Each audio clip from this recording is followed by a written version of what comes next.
Guys, magluluto tayo ngayon ng ating kakainin ngayong pangtanghalian natin. Magluluto tayo ng ginapaang ayan, tilapia. Ayan, ginapaang tilapia. Ayan, bumili ng tilapia sa palengke na malengke yung utol ko. Ayan, meron tayong gatang nyog. Ito merong petchay. Ayan, kompletos regados yan. Kamatis, asin, magic sarap, sili. Ayan o, buyas. Ayan, bumili rin tayo ng bigas, pangdagdag sa bigas. So ayan, umpisa na natin mag-prepare at ihanda muna natin lahat ng ating mga kailangan at mga rekado sa ating pagluluto for today mga idol. Samahan nyo ako mga ka-mixed trip vlogs mga idol guys. Ayan po. Ayan, magsasakain muna tayo mga guys. Ayan. Ayan, magsasaing tayo ng 2 takal. Ayan po. Tapos hugasan lang natin, and then isa lang na po natin ng nakaluto na tayo ng ating pananghalian na naman mga idol guys. Hugasan lang natin ng higi itong ating bigas. 3-4 okay natin. Hugasan na natin yan, 4 na beses natin yung hinugasan. Isa lang na natin yung ating bigas. Ayan, isa lang na natin yung ating bigas. Antayin lang natin kumulo at maluto. Ito lang nga mga idol guys, ito na yung ating mga sangkap na gagamitin sa ating pagluluto. Ayan, meron tayong talapia mga idol.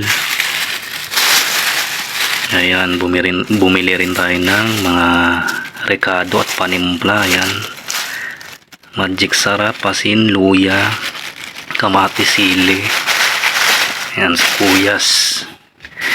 Tapos ito gata ng nyog, unang piga at pangalawang piga mga idol. Meron din tayong ayan, petchay. Ayan, okay, pagkaluto natin ng sinaing nating bigas, ito naman po ang ating susunod na lulutuin. Ayan, huhugasan lang natin yung ating mga rekado, itong isda, yung petchay, ayan po, kamatis at yung sili.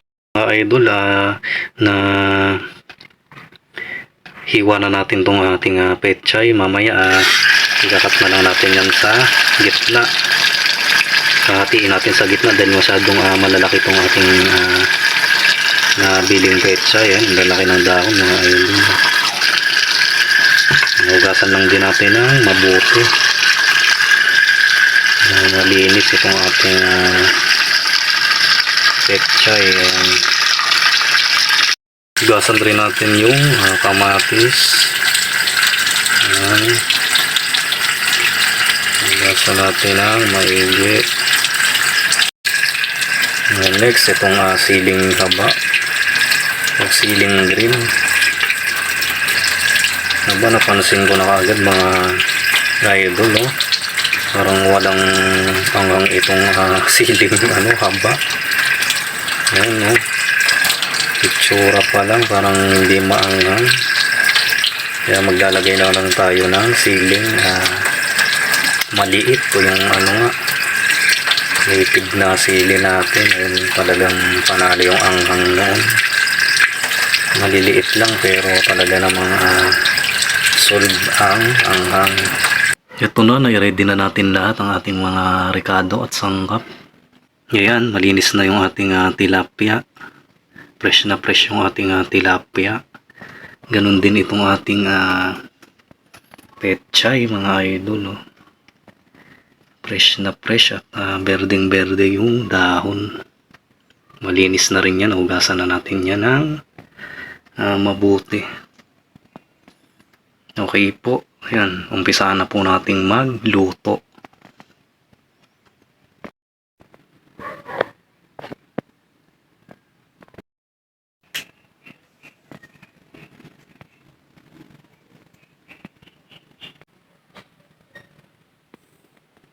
Idol guys, mag-start na tayo magluto. Ilagay na natin yung unang gata. Ito yung pinakaunang gata mga idol. Isunod na natin itong ating mga rekado. Yan, ilagay na natin lahat. Kamatis, luya, sibuyas, bawang, siling haba, tsaka yung siling maliit. Ayan yung maangang na sili. Ayan. Sabay-sabayin na natin yang ilagay. Ayan, kumukulo na. Haluin lang natin para hindi agad mamuo yung ating inilagay na gata. Tapos i-next na rin nating ilalagay yung ating tilapia. Mga idol guys, ayan, ilagay na rin natin lahat itong ating tilapia. Ayan o. Antayin lang natin kumulo ng tuluyan at lumambot yung ating tilapia. At pagkatapos ilalagay na rin natin yung ating dahon ng pechay at saka po natin titimplahan, and then ilalagay na rin natin yung pinaka huling gata o yung ating pinakakahang gata. Ayan po. Takpan lang natin para mabilis kumulo. Dagdagan natin ang gatong. Ayan, salpakan natin ang kahoy para lumakas yung apoy at mas mabilis kumulo itong ating ginataang tilapia. Charan! Ito na mga idol guys, kumukulo na. Ngayon naman ilalagay na rin natin yung ating dahon ng pechay. Ayan, ito na. Ilagay na natin yung dahon ng pechay. Fresh na fresh yung dahon ng pechay mga idol guys. Pagkatapos takpan ulit natin at antayin natin lumambot itong dahon ng ating pechay. Antayin lang din po nating umimpis at lumambot. At pagkatapos ay maaari na rin po nating ilagay yung ating pinaka final na gata o yung pinakakahang gata nga po mga idol. Takpan lang ulit natin. Wow! Yan mga idol, malambot na yung tilapia at itong dahon ng pechay. Ayan, maaari na rin po nating ilagay yung ating kahang gata. So ito na mga idol, ilagay na po natin yung pinaka atin pong kahang gata. Ayan. Wow, creamy itong ating ginataang tilapia. Ayan. Yan, kumukulo na rin naman. Titimplahan na rin po natin. Lalagyan natin ng asin at seasoning, magic sarap. Yan po. Wow, panalong panalo at creamy po itong ating ginataang tilapia sa dahon ng pechay. Timplahan na natin. Maglagay tayo ng ayan, asin,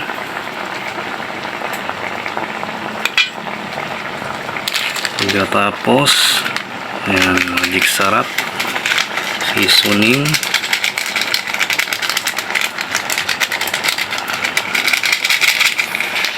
ayan, okay na mga idol guys. Haluin lang natin ang bahagya. Lagyan na natin ng pangbalasa.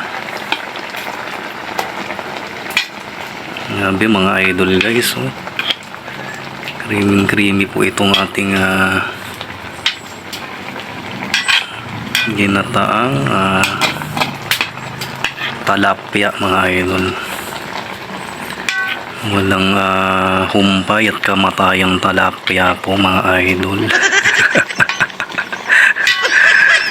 Mga idol, ayan po. Napakasarap po nitong recipe natin for today. Ginataang tilapia nga po. Sa dahon ng pechay na mayroong kamatis at siling haba. Yan, antayin lang po nating kumulo pa ng bahagya. At maya maya pa po pwede na rin po nating hanguin itong ating ginataang tilapia sa dahon ng pechay. Ito po ang ating pinaka recipe at ating ulam ngayon pong tanghalian mga idol guys. Yan po, pagkasarap mga idol, oh. Creamy po itong ating gatang talapia. Wow na wow at panalong-panalo. Okay po. Tikman na rin po natin yung sabaw. Kung sakto na ba ang lasa o may lasa na ba mga idol. Wow.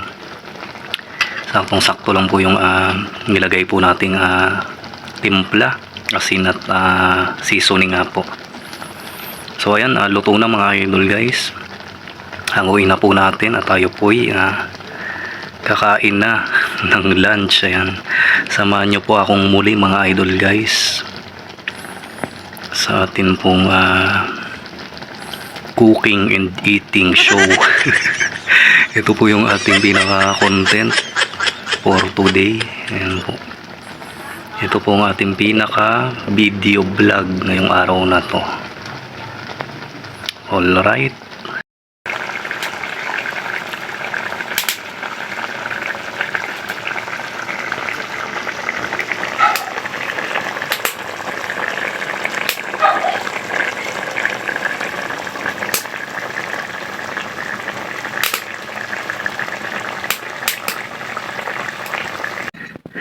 So ito na po mga idol ka mix trip vlogs mga idol guys. Ito na po yung ating recipe for today. Ito po, nagluto po tayo ng ginataang tilapia. Ang special ginataang tilapia po mga idol guys. Ano, pagka creamy po nitong ating ginataang tilapia mga idol. Pagkasarap po niyan. Ako po mismo ang nagluto niyan mga idol guys. Mga mix trip vlogs, walang iba. So ito na po mga idol. Luto na po. Ayan, samahan nyo po ako. Mag-prepare lang po tayo ng ating kakainin. Maglalagay lang po tayo sa plato ng kanin at ulam po. At tayo po ay kakainan ng lunch o pananghalian. Diyan lang po kayo, samahan nyo ko mga idol. Pagkasarap po nitong ating ginataang tilapia. Ayan po. Ginataang tilapia sa pechay at kamatis, tapos ano po, siling haba. Ayan.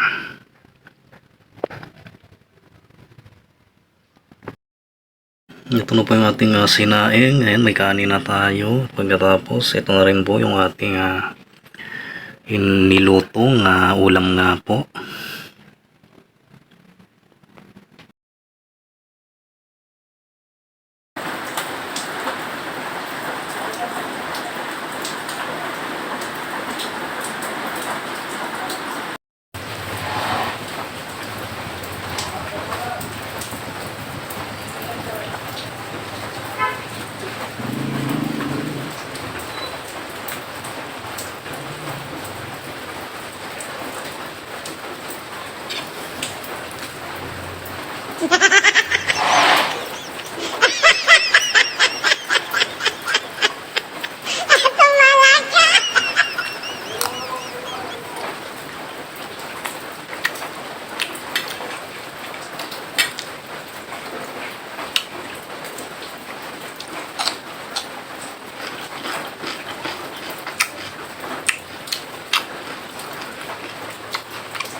Oh my